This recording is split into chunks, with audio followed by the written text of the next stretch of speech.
Konferenca za predstavo, ki je nastala po besedilih Vitomila Zupana, zastava Mož Slepota. Vsi vemo, da je ta 100. obletnica Vitomilovega rojstva, ampak ni naš namen bil nekakšno svečano proslavljanje njegove obletnice, pač pa je bil prvenstveni namen, da ponovno pregledamo Vitomilovo gledališko delo za gledališče, ki mislim, da je zmeraj nekako pri njem na nekem stranskem tiru, ne vem sicer zakaj. Mene njegove drame že od nekdaj strašno zanimajo, predvsem pa moram reči, da me je zanimalo, kako odzvanjajo v današnjem času. In zato je tudi izbor režiserja Mareta Pulca kot mladega režiserja, ki ni mogel Vitomilove zgodbe poznati odprej, ki ni mogel poznati časa, v katerem je Vitomil živel in ustvarjal. Zanimalo me je predvsem to, kako mlad človek bere in razume in na novo gleda Vitomilove drame. Vitomil je delal v časih, ki jih nekateri bolj, nekateri manj poznamo. Bil je ena najpomembnejših figur, kar se meni tiče, ena najpomembnejših figur, ustvarjalnih figur sploh v naši zgodovini, če ne bom nič, upam, da nič pretiraval. V prejšnjem letu je bilo ogromno simpozijev, okroglih miz, ogromno je bilo napisanega o Vitomilovem delu in življenju in tukaj jaz nisem dorasel, da bi recimo lahko sledil vsemu temu, mislim, da bi lahko kaj več povedal, kaj bi to povedalo. Vem pa samo to, da tako drzne, samonikle figure pri nas pravzaprav ni bilo. Na ta način, kot je on se izražal, brez dlake na jeziku, uporniško, zoper vsak trenutek, zoper vsako licemerje ali pa zoper vsak družbeni red, ki ga je obkrožil, ne glede na pred vojno, po vojni, med vojno. Bil je znamenit zapornik, napisal je ogromno, njegov opus je še do danes nepregledan, neocenjen. Pisal je seveda romane, novele, eseje, njegovo dramsko delo je zelo veliko, njegove radijske igre, njegove televizijske igre, da ne govorim o poeziji, ki nekatera mislim, da je še neprepisana in da čaka na to, da se bo še objavila. Ko smo se z Maretom srečala, sem pač mu povedal, da bi rad, da postavim na oder eno od Vitomilovih iger. Sploh mi ni bilo niti toliko pomembno, katero. Ampak me je zanimalo, kaj bo on povedal. In od mene je šel z eno veliko vrečo literature in ni minilo dosti časa, ko je prišel vas navdušen nazaj in mi je povedal, da bi delal združeno igro, združenje 3 njegovih iger, in sicer Kralj in Atentator, Črvi in Bele rakete lete nad Amsterdam. Zanimivo je, da so vse igre nastale okrog 70. leta, se pravi, da govorijo o nekem času, ki ga Maren mora poznati. Je premlad za to. Zanima me, pravzaprav bo tole vprašanje, kaj za Mareka, na kakšen način je, kaj te je navdahnilo in kaj je bilo to, da si združil te knjige? Ja, hvala za besedo, Igor. Pozdravljeni. Kot je Igor rekel, sem začel prebirati v bistvu tekste, ki so prihajali iz različnih obdobij, neki predvojno dramo eno. Ampak da skrajšam, ključni moment je bil, ko sem bral, verjetno je bil vrstni red ključen. Igri Črvi in igro Bele rakete lete nad Amsterdam sem bral, preden sem bral Atentator in kralj. In v Atentator in kralj je v bistvu ključen lik atentatorja bil za mojo odločitev, ker Vitomil Zupan v te v bistvu filmski igri oziroma scenariju za TV film postavi lik atentatorja, ki je hkrati komedijant in v zaporu, ko čaka na smrtno obsodbo skupaj s kraljem, ki ga je predhodno hotel ubiti, pa sta se znašla oba v tej celici. Kralju igra igre. Kot komedijant prav zares kralju igra igre in se pravi, ta igra v igri, ki se tukaj zgodi, je v bistvu sprožila pri meni neko reakcijo, da sem pobrskal za nazaj, kaj sem lihkar bral in sem se zavedal, da v bistvu dve igri v času zelo dobro funkcionirata.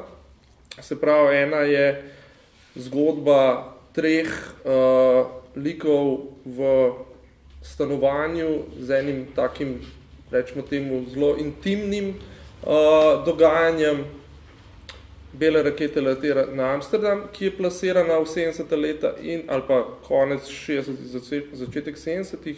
In Črvi, popolnoma drug tip igre, žanrsko bi lahko rekli kriminalka z ogromno v bistvu hitrih, kratkih prizorov, ki je bila izvirno radijska igra, pa je šele na to bila prirejena za teater.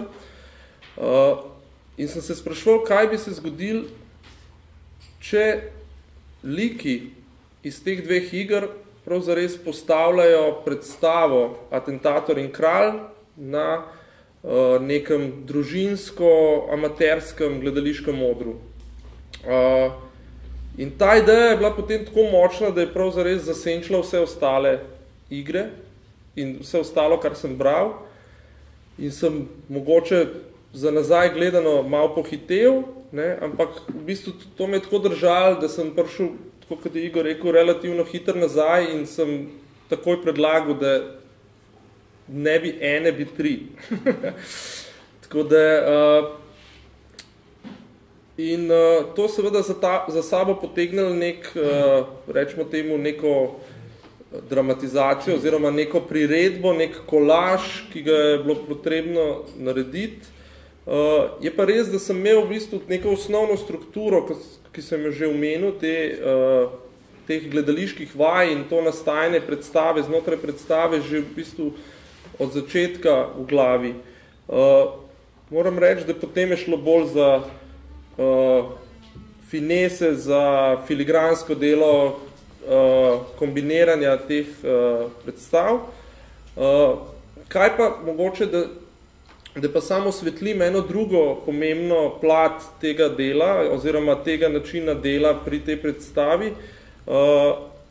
Na nek način se ta tip kolaža, kjer prav zares neko realnost nekih oseb, živečih v 70-ih, mešamo s fikcijo, ko se te iste osebe pojavljajo v igri, na nek način korespondira s tem, kako beremo Vitomila Zupana. Vitomila Zupana v bistvu avtomatično drug stavek, ta tretji stavek, ta peti stavek, ko se piše o Vitomilu Zupanu, je ponavadi, da so njegova dela vedno prepletena z avtobiografskimi vsebinami. In na nek način Vitomila Zupana vedno beremo, oziroma jaz ga tudi na ta način dojemam, ga beremo skozi to, da iščemo drobce, ki jih je pustil razsejane po besedilih, kaj je zdaj on tle, kaj je glavni lik, kaj je prepisal. In v bistvu ta miks njegovega avtobiografskega, realnega in fikcije, ki se dogaja v njegovih delih, je na nek način ena večna zgodba pri obravnavi Vitomila Zupana. Na nek način sem jaz poskušal nekaj podobnega na ravni njegovih likov početi, ne, se pravi, mogoče toliko za uvod. Samo nekaj bom prebral, ki se mi zdi, da je zelo tako sporočilo, ki je nastalo po njegovih delih raketah, ki so doživele tam v 70-ih so imele 5-kratnih prizoritev in on ni bil najbolj zadovoljen, ne z eno, ne z drugo, ne s tretjo, in je si zapisal režiserjem sporočilo, pišite, zakaj bi pa iskali tekste drugje, se pravi, da so zelo avtorsko pristopali, piscem, pišite, naj vam izdajo, kakor napišete, ne da črtajo, in igralcem potipajte se, kje imate odprtine za navitje, to je po Gregu, se pravi, imel je zelo, neverjetno je gledal in zelo hecen je bil, ko je gledal svoje igre.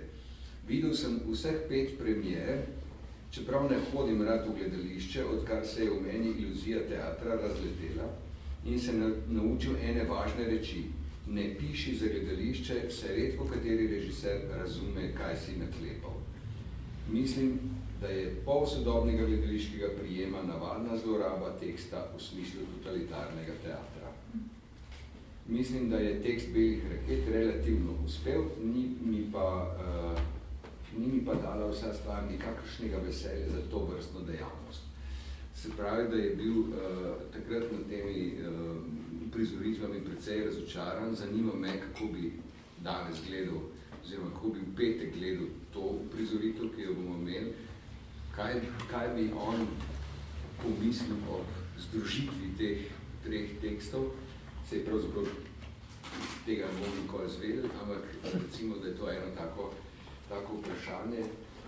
Jaz mislim, vsaj na tisto, kar sem uspel že videti, da bi bil zadovoljen, da je smisel njegovih iger, se pravi, njegovo glavno sporočilo tukaj zadeto, ne samo sporočilo teh iger, mislim, da tudi sporočilo velikega dela, recimo, da ne bom pretiraval, velikega dela njegovega opusa, se pravi, človek proti sistemu, človek proti okoliščinam, sin proti očetu in tako naprej, kar že pač tukaj lahko ven napletel. Mislim, da je to zelo natančno zadeto. Zdaj bi pa rad predstavil še ostalo ekipo. Dramaturginja je Darja Dominkuš, scenograf Damir Leventič. Narobe napisano, ali kaj? Pogosto se zgodi. Zakaj se pa je to skozi isto mislim? To je mega napaka, to še zelo v redu. To je še v redu, no, pa se ti opravičujemo, ne, bomo prelepili. Kosmografa sta Uška Drašin in Blaž Draž, izgledatelj je Boštjan Narad, oblikovalec luči Andrej Hajdenjak, lektorica je bila Irena Androjna-Menciger in asistentka dramaturgije Moška Sajko. Igralci so Klemen Janežič, Rok Vihar, Tina Vrbnjak, Saša Pavček, Bojan Emeršič, Boris Mihal, Uroš First, Alojz Svete, Maša Drganc, Juri Zrnac. Darja, pravzaprav bi tebe prosil, da nam v zvezi z Vitomilom Zupanom in z tole kombinatorno igro tudi poveš par besed, tako da bomo imeli lažjo predstavo, kje smo. Jaz moram reči, da sem vesela, da je bila to priložnost za objavo 3 iger Zupanovih. Kot si ti že povedal, opus je ogromen, raznolik, bogat, precej popularen, tudi mislim, da precej bran, se s tem, ko je prišel Menuet za kitaro v gimnazijske programe, je tudi Zupan postal precej domač pisatelj tudi mladim generacijam, ampak eni stvari tukaj noter smo pa dobesedno potegnili iz pozabe. Kot veste, so tukaj noter 3 žanrsko različne igre. Atentator in kralj je TV igra, Črvi so sicer predelana, radijska igra predelana za gledališče, radijska igra se je imenovala Upor črvov in potem že znana igra Bele rakete lete na Amsterdam. No, recimo Atentator in kralj, to smo dobesedno potegnili iz televizijskega arhiva, iz enega zelo slabega tipkopisa. Ta igra je bila napisana leta 1965, ta podatek najdemo v bibliografiji Zupanovi, dokazal za to, ne vem, pač očitno mora biti, če ta podatek je. Ampak igra je bila par let na televiziji, leta 1972 je bila posneta in potem točno tle naveden datum, april, marca, ne vem, februarja 1973 predvajana, enkrat samkrat in posnetek izbrisan. Jaz se spomnim, da sem to kot otrok gledala, vem, da se mi je ta vtisnila v spomin, no, tako da sem se lani, ko smo se pogovarjali, kaj bi lahko Zupana igrali, tega spomnila in smo šli potem po sledeh iskati, da bomo to besedilo našli, ne, potem smo zvedali, da je bil posnetek zbrisan, ampak Atentator je igral Boris Kavaca, kralja je igral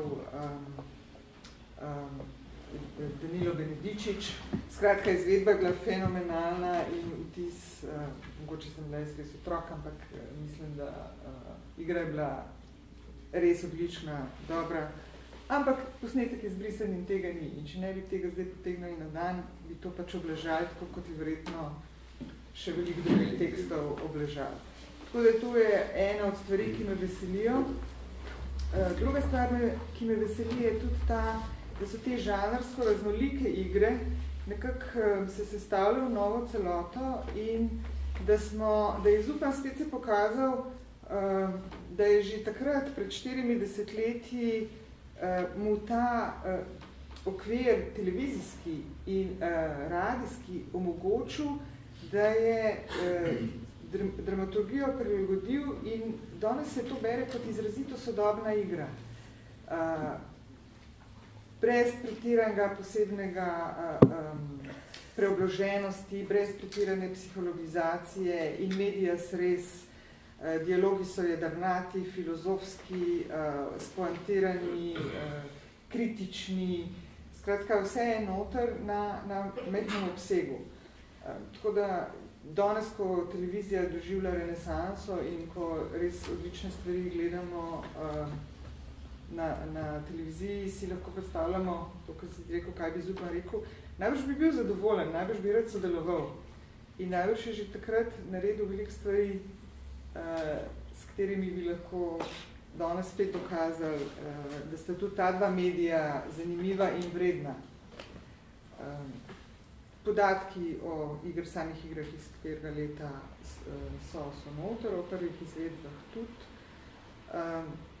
Zdaj, mislim, da je zdaj ta predstava, pač 2 dni se bo še delala, mislim, da nam je uspel skozi pač neko novo celoto obdržati poante in jedra teh originalnih iger, kar me pač zelo veseli. To je predvsem družbeno-kritična poanta, Atentator in kralj govori o odnosu oblasti, o naravi oblasti pravzaprav in o odnosu oblasti do vseh, ki so spodaj. Vodilna misel je, da mora človek imeti svojo integriteto in Atentator, ki je kot navaden človek pripravljen ubiti kralja, ker je tiran in zatiralec in ker ljudstvo težko živi, pa potem postavlječi svojega sojetnika ne bo izdal. Poanta črvov je soočenje 2 svetov, to je svet odraslih, svet elite, etabliran svet, ki je vse, kar je prijel v roke, pokvaril in uničil. Mlada generacija se sooča s svetom, v katerem noče živeti, v katerem ne vidi prostora zase, v katerem ne vidi nobene perspektive in tudi žalostno konča. V belih raketah se pa problem premakne na polje psihologije, kjer intelektualec, kvazi umetnik, živi že neko popolnoma odtujeno življenje, ki si ga poskuša popestriti z nekimi, ne vem, z alkoholom, z neko čudaško družbo, pa nepričakovano trči ob popolno tragedijo svojega življenja svoje partnerke. Tako da mislim, da se pokaže iz vseh treh iger, da je bil Zupanov pogled na svet, na družbo in na samega človeka zelo pronicljiv in zelo kompleksen. In da je zanimivo ta pogled oživljati tudi danes.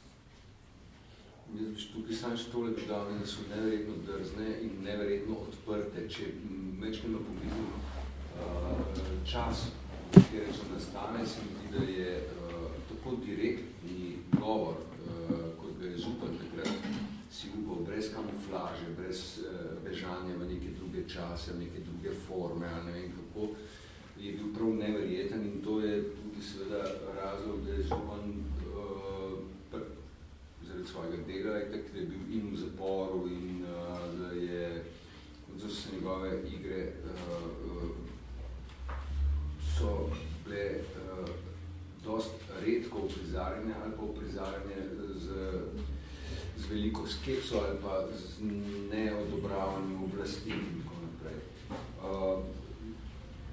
Naslov zastave Mož slepota je naslov treh pesmi iz pesniške zbirke Polnočno vino, ki jih je v glasbu Boštjan Narat. Ja, hvala. Lep pozdrav tudi z moje strani.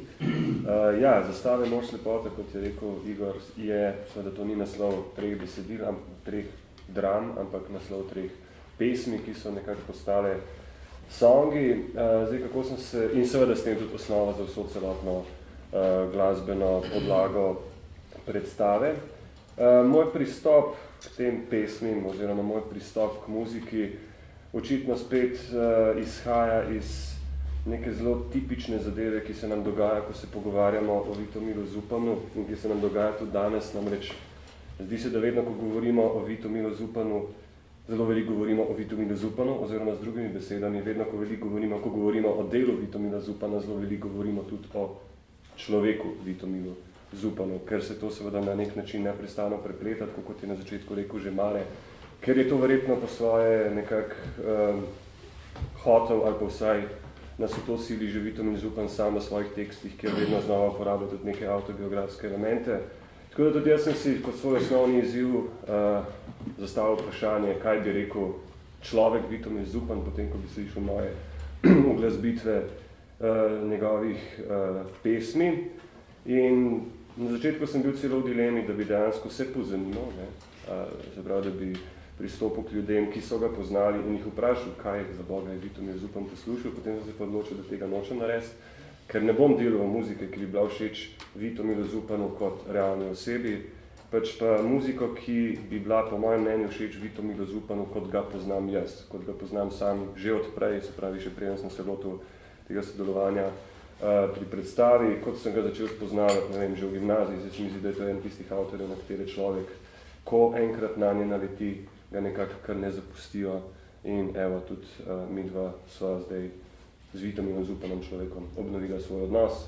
Tudi, kar se meni tiče, ta Vitomil Zupan, za katerega sem jaz delal te songe, njemu bi bilo to definitivno všeč. Kar se pa realnega Vitomila Zupana tiče, bo to povedati tisti, ki so ga poznali. Hvala. Zelo zanimiva je kostumografija.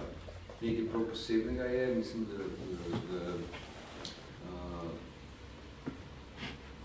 če se podobnega še nismo imeli, vsaj v tehnološkem smislu, ne, tako da bi Urško pa Tomaža prosil, da malo povesta o teh svojih pristopih. Ok, lep pozdrav. Najprej bi rad povedal, da očitno smo imeli vsi isto inspiracijo in to je bil Vitomil Zupan, isto tudi mi dva. Sledila smo v bistvu 3 konceptom, ki pa se niso kompromisom, ampak se podpirajo. In sicer prvič seveda Vitomil Zupan in njegovo delo. Glede na to, da so bila njegova besedila avtobiografska in kaj vse je on bil v svojem življenju, bi mogoče ponovil, recimo, poleg tega, da je bil pesnik, pisatelj, bil je zapornik, partizan, bil je bil je športnik, bokser, smučar, risal je avtoportrete, obnašal se je hollywoodska zvezda, ženske so ga oboževale in seveda smo mi hoteli v vsakem liku v drami smo našli v bistvu njega, Vitomila Zupana. In to, da so njegova besedila iz 60., 70. in 80. let še vedno aktualna in Marjekova želja, da to izpostavi kot družbeno aktualno. Se kostumografsko nismo spustili točno v 60., 70., 80. ali pa v današnji čas, ampak smo skušali biti nekako neutralni kostumografsko. V prvi fazi predstave. V prvi fazi, ja, ona igra je pa igra v igri pa dost pravlična. No, pač tehnološko dodane, da smo pri njegove portrete, njegove avtoportrete, slike, teh pač različnih bikov njega, da smo lahko napletli in potem te v bistvu praktično slike spremenili v oblačila. To je tisti del, kaj je potem v igri. Kar se tehnologije tiče, to ni nič posebnega. To v bistvu vsak program za pletilstvo ima pretvorbo slike v zanke in vrste, ampak ne vem, zakaj je to več ljudi ne uporablja na sredini bati. Ja. Mislim, igralci so vsaj v enem določenem trenutku so oblečeni pravzaprav v Vitomila Zupana, njegove portrete. Tako da to je recimo nekaj, kar se mi tudi izredno zanimivo, seveda ko je igra v igri in ko nekako njegov lik skozi vsak drug lik prihaja in je tam pravzaprav dost fizično na odru. Zdaj bi pa Damirja še vprašal, prostor je zelo skromen, ampak vendarle se mi zdi, da je zelo pomenljiv, veliko pove, tako da bi vprašal, kako si gledal na celo stvar. Ja, v scenografiji je šlo prej za odzemanje kot za dodajanje. Nekako osnovna ideja je bila, da sem poiskal en referenčen kos industrijskega oblikovanja pri nas iz 70-ih in ga pač upel v celotno scenografijo. To je to, rečeno. In ta kos sem drugačil, pač ta en kos je odigral vse ostalo, kar ne bi predstavljati. Meni se zdi zelo dragoceno to, da dejansko ni teh 70-ih let, od tekst prihajane, teh 70-ih ni čutiti na ta način na odru, da bi daje veččasnost oziroma brezčasnost cela postavitev, to se mi zdi zelo pomembno. Namreč problemi, s katerimi se Vitomil ukvarja, se mi zdi, da se ukvarja vsak mlad človek ali pa vsak samostojno misleči človek. V zmeri gre za nek upor črvov, kakorkoli. No in zdaj dva upornika od upornikov imamo tam, enega, ki ima take brke, kot Vitomil Zupan in je se trudi. Se mi zdi, da zelo hitro pove o tem, kakšno vlogo ima znotraj cele igre. Tako da vaja dva črva tam, ste dva upor črvov, Pozivam k besedi. No, bom jaz kot vodja skupine prevzel. Betka bo počakala. Tako, Vitomil Zupan se mi zdi, da je, tako, mislim, da je Tomaž rekel, v vseh likih v svojih dramah, ampak se mi zdi, da pri Uporu črvov je v Borisu Dolinarju, se pravi sinu funkcionarja, isto kot Dolinarja, je pa on zasadil tako še malo več sebe. In sicer zanimivo je spoznavati, že tako, ko bereš življenjepis Vitomila, kako je to človek brez mej, brez, kako bi rekel, pač se ni oziral na nikogar in na nič ne. In zdaj v tem času, ko smo mi trenutno, nam vsi postavljajo meje, še več jih pa sami.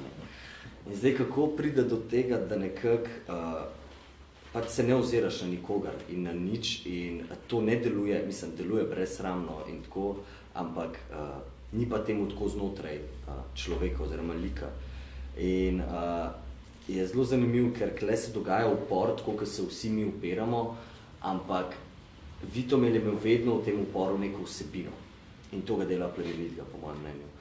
In isto je lik Borisa Dolinarja, kot se sam poimenuje boss, kar po ameriško pomeni šef, je v bistvu to, da je upornik, je neka mladost v njemu, ki želi spremeniti staro dogmo, staro moralo, ampak ni tako zaletava, ni tako nepremišljena. Ima eno zelo dobro in tehtno vsebino in se znotraj drame tudi to pokaže, da tudi ostali liki, ki zagovarjajo to moralo, sprevidijo to pri njemu. Ampak ker ni tega poguma v pač trenutno tudi nas, da bi se šli neke spremembe, da bi spremenili, se to je boljš to pač zatočiti oziroma nekako makati to motnjo. In se zelo veselno, da sem jaz dobil to priložnost, da vidiš, da so ljudje obstajali že veliko pred našim časom, ki niso bili zadovoljni, ki so se upirali stvarem, pa ki so bili še veliko bolj drzni, kar pa nam se mi zdi trenutno najbolj. Betko. Ja, jaz igram pa Betko, Simič, to je nič jasno. Še dva ti imamo. Ki pa je od Borisa Punca in enakovredna članica Tolpe in enakovredna članica njunega odnosa. Ne? Se mi zdi, da skozi Betko je pa malo bolj poudarjena kritika neke predstave o odnosih med moškim in žensko, od predstavah, ki so, kakršne so bile takrat. In v bistvu pač izpostavi se to, kako v bistvu je takratno mišljenje se dela, da je liberalno, ne? In da je da smo enakopravni in tako, v bistvu pa je to samo nominalno. Ne? In ona se mi zdi nekako, čez njo je to izpostavljeno, kar pa se mi zdi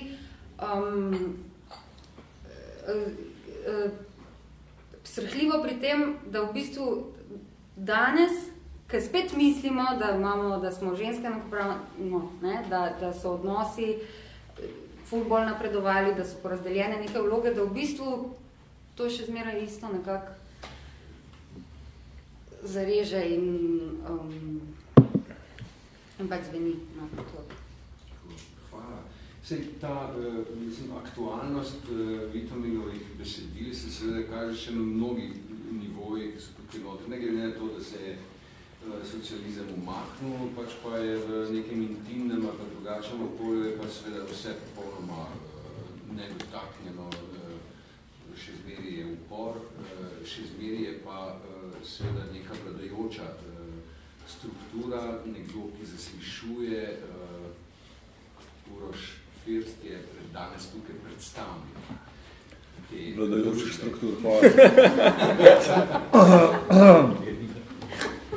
No, jaz igram lik zasliševalca, ki je verjetno v tem kompiliranju, ki ste ga vmes izvajali, pa katerim nismo bili čisto neposredno navzoči, se mi zdi, da sta se v bistvu dva zasliševalca združila v mojem liku. Res je. Imaš prav. Tako da v bistvu igram dobrega in slabega policaja ob enem. Mislim, hočem reči, zdaj bom pač citiral en stav, ki ga rečem, ne, gre za premajhno skrb za mladino In to v času, ko padajo ideali in vrednote druga za drugo, v času splošne moralne stiske sveta. To bo seveda napisan takrat, ko je Igor rekel, smo mi še ni bili vsi skupaj, kar nas je premladi, da bi ta čas poznali, ampak poznamo pa ta čas danes in v bistvu ta stavek verjetno paše v vse čas, v vsa obdobja. In takrat je bila razlika, ali pa tudi ne od danes, kar se jaz tudi sprašujem, ne, koliko je recimo pametno brskati po dosjejih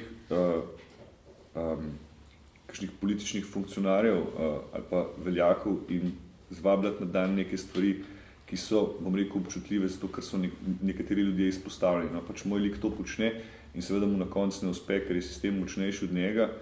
In moram reči, da mi je vse skupaj bilo res užitek skozi cel proces prav v to.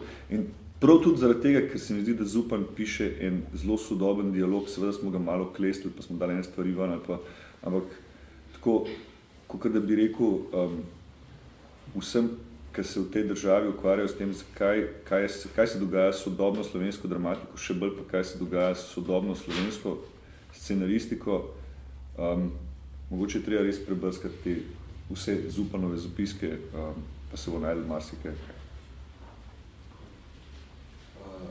Hvala, zdaj smo pa tukaj na voljo za kakšno vprašanje, če ste za to.